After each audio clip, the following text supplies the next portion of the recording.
Good evening, everyone. My name is Tydia Smith, and this is the first episode of A Nurse That Needs a Heart.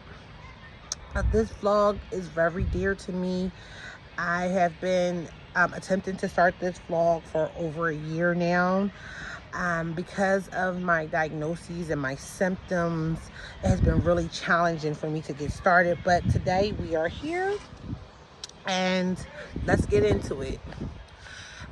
Again, my name is Tydia Smith. I'm 40 years old, and I am a nurse that needs a heart.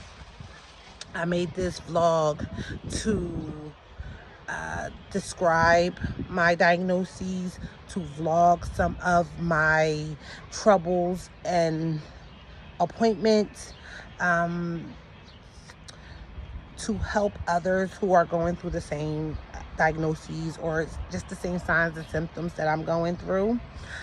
This is also for myself, my family, and to help others out, because I also want people to like, comment, share, ask questions, and I'm going to attempt to at least twice a week vlog and answer questions, and I'm going to try to go periodically the timeline of my diagnoses and the therapies and everything that I am going through. So again, I am a nurse that needs a heart, and I was diagnosed with non-ischemic dilated cardiomyopathy with reduced ejection fraction. Yes, it's a long diagnosis, and there will be popping up on the screen the definitions. And before my diagnosis in 2022, so for about 6 months before I was diagnosed, I did have some funny feelings. I was fatigued all the time. I was always tired. I started to catch colds that I never had. I never had a cold. I started to catch them more frequently. And it was really the fatigueness that got me. So, I was telling my husband, I was telling myself, but again, being a nurse, I kind of put everything, my patients, family, above myself, and I never really paid any attention to it. So one day in February, I woke up short of breath. I attempted to walk maybe 50 feet to the bathroom, and I was completely out of breath. That's when I knew I should go to the ER, and that's what I did. While in the ER, I explained to them what was going on, and the first course of action was a chest x-ray. And the chest x-ray showed that I had an enlarged heart, which now the doctors are like, okay, let's get more blood work, cardiac blood work, and let's get EKG. And once we got the EKG back, they asked me, have I ever heard of LVH, which is left ventricular hypertrophy? I explained to them I have heard of it, but no, I have not been diagnosed with that. And they wanted to do, they did my blood work, and my BNP at the time was over 100. So BNP is a protein that is in your blood that usually shows that you have an enlargement or something is going on with you cardiac wise. The next course of action was to then do a echocardiogram, which is an ultrasound of the heart.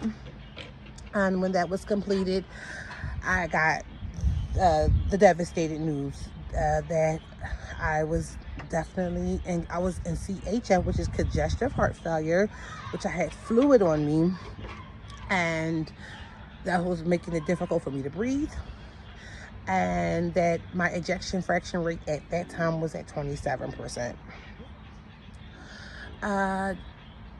Kind of hit me like a ton of bricks, but unfortunately, being a nurse, I knew exactly what they were talking about. And I was just like, okay, what's the next course of action? What's the medications that I'm going to be on? How can we fix this? Because, I know that it could be fixed. That day we were told that we had started on a blood medication called amlodipine, 5 milligrams, Lasix, 20 milligrams. I'm sorry, guys, the sun is actually making me look quite nice. We started on amlodipine. We have Lasix, we had, well, those were the only two at the time. The next day while in the hospital, I was given a right heart catheterization. That's a procedure where the doctors go in through your veins and they access your heart. It can tell the measurements, the output, it can tell how much fluid is around your heart, and it also lets the doctors know if you have any blocked arteries. Fortunately, I am blessed. I have no blocked arteries, but it did show that I had fluid, so we were increased the Lasix to 40 milligrams daily and a PRN dose, which means as needed. So if I went over a certain amount of pounds per day or per week, I would take an extra dose of Lasix to help get the fluid off of me. During this time, mentally, I can say that I was really just in the let's fix the problem. And I was also like, I got to get back to work. Work was really big for me. It kept my mind off of my diagnoses and my own mental state. It was just a mask at that time anyway. It wasn't really helping me, but I thought it was. My family, my husband, they were all concerned and really scared because of the diagnoses and where we were at the diagnoses at that time. Again, now that I look back at it, me covering and going to work and masking what I was going through with work, I thought it helped me, but it didn't. So fast forward, discharged from the hospital. Now I do have a diagnosis, and I am now on blood pressure medications, which side effects suck. Amlodipine was got really dizzy off of the amlodipine, and then the Lasix. I felt so dehydrated at times. I was like, oh, this is just too much. This is too much. It's too much. But a lot of it was mental. Not with the amlodipine, but with the Lasix. It was a lot of that was really mentally, because I was a big drinker. I really didn't eat a lot because, again, being a nurse, you're always on your feet. You're always taking care of everybody else, barely taking care of yourself. So the signs and the symptoms that I got from the medications were new. A lot of nausea, a lot of vomiting. So I had to get used to that. Getting used to trying to not overwork myself and really think about my diagnoses. Life after diagnoses came with doctor's appointments. Doctor's appointments. Doctor's appointments became regularly, especially with the cardiologist. And the cardiologists are doctors that care for the heart. I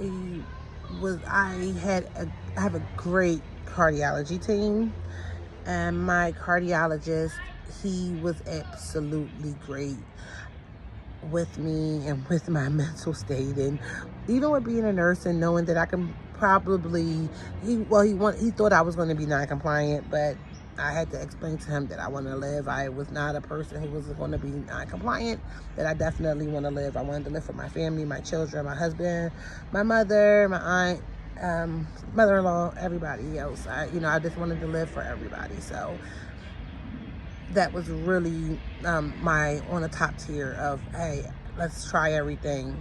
So he then threw the kitchen sink at me, as I call it. Is a regimen that for heart failure, which includes Entresto. Entresto is a medication. It is valsartan mixed with another blood pressure medication. And the medication is rarely new, and it was really expensive. So it was really hard to get my insurance company to okay it. But eventually it happened. But the first couple of doses of Entresto, I had to pay out of pocket. So there are websites that can help. I will post those websites where you can get a discount on Entresto. So click at the end of the vlog. You'll see all of the websites that I am referring to, and again, you can click those websites and get those discounts, especially for Entresto. So Entresto was one of the medications. Then we had lisinopril. I was also on lisinopril, which is another blood pressure medication. Unfortunately, lisinopril gave me a god-awful cough, so I was taken off of lisinopril. Another medication was spironolactone, carvedilol, and also the Lasix. So all of those medications in combination together made for a really difficult time for myself. Not sure about anybody else's experience with those medications, especially all of those medications together. But again, comment, ask questions, and I'll be sure to answer them. But for me, it made me extremely nauseous. I had some vomiting, some nausea, very hard mornings. Made for a very sick type of year. But that's it for today's show, guys. I am going to, again, want to upload this, and make sure you like, comment, share, and I'll talk to you guys another day. Bye.